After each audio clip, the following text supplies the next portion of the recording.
Finally, this transfer is happening. Manchester United have agreed a deal with Brentford for Bryan Mbeumo. And guess who brought the news? The governor, David Ornstein. Of course it was him. 65 million plus a potential 6 million of add-ons as well. And even I'm glad this transfer is happening.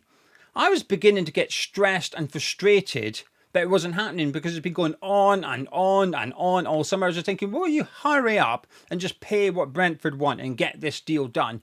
Because it's all felt unnecessary. I've even started to have a bit of sympathy for Man U fans, and let me assure you, that does not happen. But Man United have wanted to sign him. Brentford have been willing to sell him all summer. And Mbeumo has been wanting to go to Man United. So it all felt obvious and easy, but no, that's not the way Man U do things. Let's make things as difficult as possible. Let's drag things out for as long as possible. But finally, they're getting their man. Ruben Amorim is getting his second number 10 of the summer, and this is a brilliant signing for them. I think Mbeumo's a superb player. This is a fantastic signing. But make no mistake about it, the real winners in this negotiation are Brentford. All summer, they've stuck to their price. They've said, this is what you're going to pay, or you don't get him. Man, you've had a bid rejected, negotiated, waited. And you got the impression, Man U were expecting Brentford to drop their asking price, take a lower transfer fee, but they didn't even flinch. Brentford said, no, we're willing to sell him at this price. If you're not going to pay that, forget it. We'll keep him. We don't mind keeping one of our best players next season. We're not against that. So either you pay up or you go away. But Man U waited. Brentford still did not flinch. They've got exactly what they wanted. Well done, Brentford. Because it wouldn't have been easy for them. And Mbeumo, strongly linked to Newcastle United.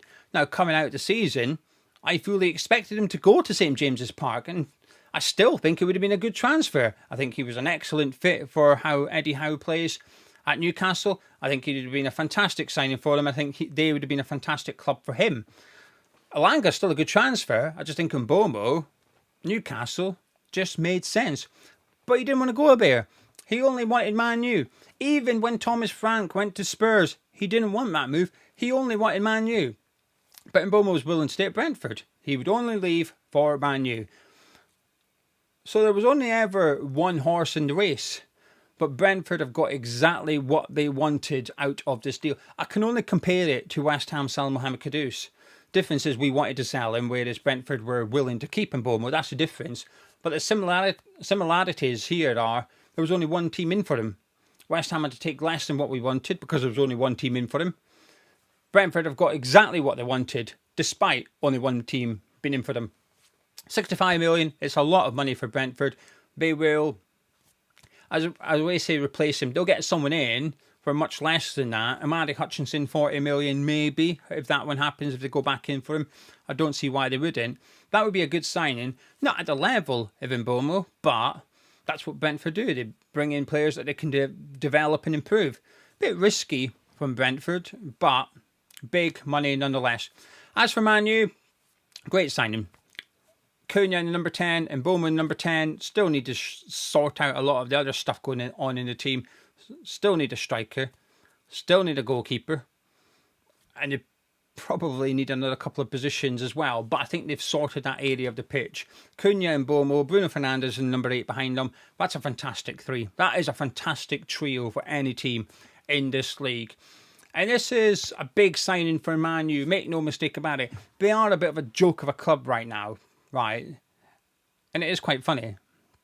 But this is a serious signing. Cunha was a serious signing. Taking number 10 shirt off Rashford and giving it to Cunha was a move of stones. Marcus Rashford doesn't have a shirt number anymore. He was 7 years, I think he's wore the number 10 at Man U. They've taken it off him and given it to Cunha. He, Garnacho, Sancho and Malacia are all training separately at Carrington. They turn up at 5 p.m. and do training on their own away from the rest of it.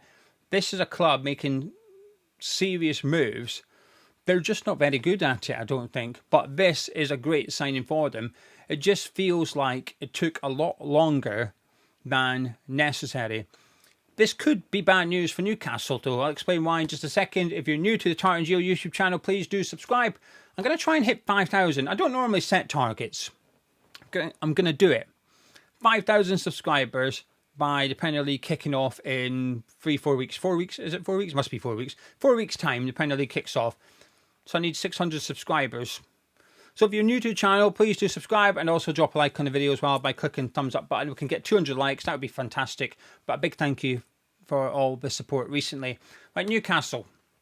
We learned yesterday and the day previous that they are weighing up a move for Wissa, also of Brentford, after missing out on Ekitike but holding on to Isak and fending off Liverpool. The reports were Wissa was next on their list after Ekitike. But at the same time, the reports from London were Brentford are willing to sell Mbeumo or Wissa, but not both. Now, since I did the video the other day, new information has come out, which is that Wissa, whilst only having 1 year on his contract, Brentford do hold an option to extend that by a further 12 months, which you imagine they will flick that switch. So essentially, he's got 2 years left on his Brentford contract. That changes the landscape completely. Because when I thought it was a 1 year left on his deal, I thought 50 million, you're not getting that for someone who turns 29 in September and he's only got 12 months left on his contract. That's not the case anymore. He still turns 29 in September. His age hasn't changed, but he's now got 24 months. Now it makes a bit more sense. And I think maybe Newcastle going in for Wissa has forced Man U's hand a little bit.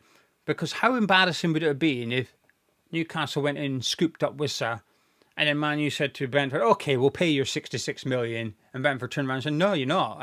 He's not for sale anymore. We've sold Wissa instead. We don't need your money. How embarrassing would that have been?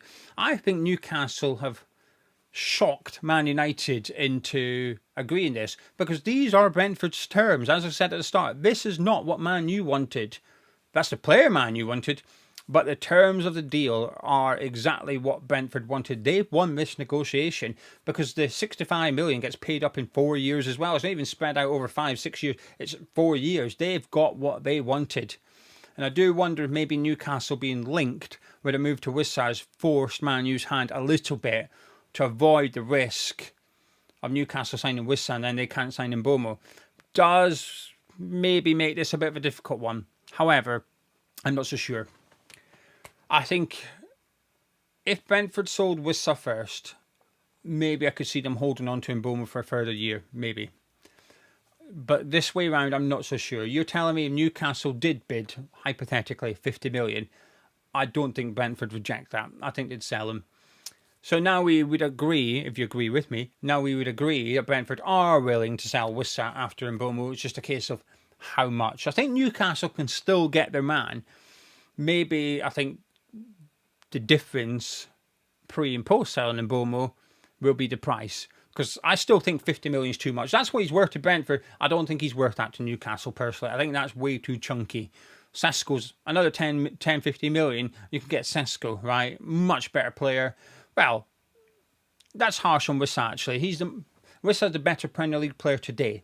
But Sesko, I think in 5 years' time, when Wissa's turning 34 in September, Sesko could be one of the better strikers in the world. 50 million is still a no for me. But it'll be interesting to see how the landscape changes. Well, I want to move on to Everton now. Linked to a couple of, well, ex-Aston Villa players. Douglas Luiz of Juventus would be a good move. Would be a good move. Both loan deals, these two. I think that would be a good signing for them. They've also got a striker now in Barry. Good signing. I've been reading about him as much as I can the last couple of weeks because I couldn't do a video about Everton signing Barry. I don't know enough about him. That's all I would have been able to say. Liverpool, not even Liverpool, Everton have spent 27 million on their new striker Barry. That's it. Move on. So I've been doing a bit of research into him. I like it. The more I read, the more I see. I'm quite impressed by that signing. Douglas Luiz, another signing that would impress me. They're being linked to him on a loan move. It feels certain that he will leave Juventus, but I also feel likely he will leave on loan because no one's going to pay for him. No one's going to fork out 40 million to get him out of Juve, surely. So a loan move feels the most realistic. And if that was to occur, you'd imagine Aston Villa would make their move as well to get him back. Jack Grealish, another player being linked to Everton as well as my team, West Ham. I think he would suit Everton better. I do. I'd love to see him in a claret and blue. I would. You could get the Villa version back. You're laughing. I think you're more likely to get the Aston Villa Grealish at Everton under Moyes than you are at West Ham under Graham Potter. Moyes is showing his entire career, really, that he doesn't mind players with flair as long as they work hard. You look at the Everton team with the likes of Stephen Pienaar. He doesn't mind players that are on that creative side of things, but they've got to be able to put a shift in. When you look at West Ham with Jesse Lingard, he likes players like that. He doesn't mind players that has a bit of an ego, has a little bit of creativity to them. And I think Grealish does have that work ethic, and I think he would flourish under David Moyes. Now, obviously at Villa, he was to the left, maybe as well as number 10. That's Ndiaye's position at Everton, as far as I'm concerned. That's not up for grabs. He is one of those players that's his shirt, you ain't getting it. But Grealish replacing Decore in that number 10 role at Everton, you'd love it, wouldn't you? I think he would love it. That's the thing. I think Everton would be a really good destination for him. I think the fan base would love him. I think the fan base would get him feeling good, get him confident, get his peacock feathers on display, get his ego feeling massaged. I think a move to Everton could really rejuvenate Jack Grealish. So much I would like him at West Ham, I actually think the better move for him would go to Everton. I think coming to West Ham, the way that we played under Potter, I'm not so sure he would have as much creative freedom. I think we'd be a bit more patient and slow with our build-up. Whereas at Everton, counter-attacking football, I think Grealish could really thrive under David Moyes. I'm thinking of West Ham's peak under Moyes.